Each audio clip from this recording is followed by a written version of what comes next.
شاہ صاحب نالائکی بڑی سزا ہے پاکستان کے لیے یا کرپشن بڑی سزا ہے؟ مجھے لگتا ہے یہ دونوں نے پاکستان کو مار دیا. دیکھیں ندیم، یہ تو عجیب آپ کا سوال ہے مار نہیں رہی جی دونوں کہ چیزیں؟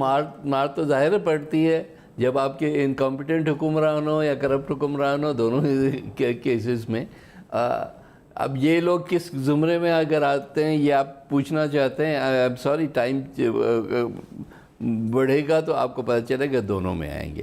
آپ کہہ رہے ہیں دونوں ہیں، انکمپیٹنس بھی ہے کرپشن بھی ہے؟ بالکل ہے. اچھا، کیونکہ میرا خیال تھا کرپشن والا بھی کام نہیں ہے. obviously I mean they have been around for only 8 months. آپ 8 months کے بیسس پہ صرف مجھ سے کہیں گے کہ جی کون سا، میں تو ان کے پریویس وہ جو وہ جنگلہ بس جو کے پی والا ہے وہاں سے لے کے مختلف اور معلم جبہ وغیرہ ایسے بہت کیسز ہیں، but let's not go into that.